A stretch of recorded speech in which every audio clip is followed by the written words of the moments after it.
नमस्कार, म उमेश गुप्ता। यो टुरिज्म व्यवसाय आज 20 वर्ष भयो काम गर्दै आएको। यो जुन सरकार कदम उठाएको एमआरपी को एकदम राम्रो काम गर्दैछ। यसमा एउटा म उहाँहरु सरकारले एउटा ध्यान आकर्षकको लागि यो भिडियो बनाएको। हजुरहरु शेयर गरिदिनुस् अनि कि यो सरकारलाई पुगोस् और तुरन्तै इमिडिएटली कदम उठाओस् सरकारले। यो नेपालमा अहिले जुन टाइम चलिरहेछ, अहिले तपाईको देशमा टुरिज्म चाहियो, किनकि अहिले पुरै ठाउँ-ठाउँमा गर्मी छ। हामी यहाँ यस्तो राम्रो टेम्परेचर छ कि टुरिस्ट यहाँ भरेर आओस्, तर अहिले पूरा सारा होटल खाली छ। यो कारण के हो? एकचोटि सरकार बुझिदिनु पर्यो। यो जुन एमआरपी तपाईहरु सबै कुरामा लगाउँदै हुनुहुन्छ, सबैजना खुसी छौं, तर तपाईहरु एयरलाइन्स पनि एमआरपी लगाइदिनु पर्यो।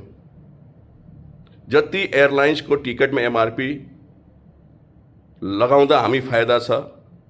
अहिले यिनीहरुको अनलाइन को जुन खेल भइरहेछ, एकदम टुरिज्म बिगाड्नेको खेल हो यो। यही आज 15 वर्ष अगाडि एयरलाइन्स टिकट पनि एमआरपी हुन्थ्यो, जस्तो नेपालको डोमेस्टिक पनि एमआरपी छ। हामी कहीं जाँदा फिलिङ हुन्छ कि ल ठीक छ, 3टा फेयर छ, 3टा फेयरमा कोही न कोही एउटा त पाउँछ। तर इंटरनेशनल एयरलाइन्समा यति भ्रम लुट भइरहेछ, कोही फेयरको सीमा छैन। आज तपाई 10,000 हेर्दै हुनुहुन्छ, भोलि 40,000, 50,000, 60,000, 1 लाख पनि हुन सक्छ। यति भ्रम लुट छ। यस्तो बेलामा यति फेयर महँगो छ कि कोही टुरिस्ट नेपाल आउने खोज्दैन। नेपाल नआउने कारण टुरिस्ट यही हो, एयरलाइन्स। ल मानम हाम्रो नेपालको एयरलाइन्स भइदियो भने ल ठीक छ।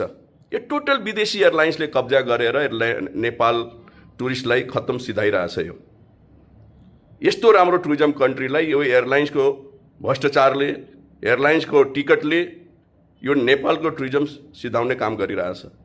मेरो यो सरकारसँग गुजारिश छ, प्लिज यसको पनि एयरलाइन्सको पनि एउटा इमिडिएटली एउटा एमआरपी बनाइदिए भने हामी टुरिज्म व्यवसायीहरूलाई काम गर्न सजिलो हुन्छ।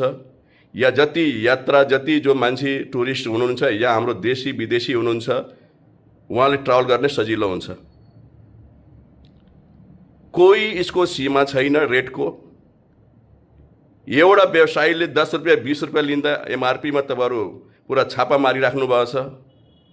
प्लिज यो 10 रुपैयाँ 20 रुपैयाँ गेम भएको छैन। यो त देश बिगाड्ने की गेम भइरहेछ इन्टरनेशनल एयरलाइन्सले।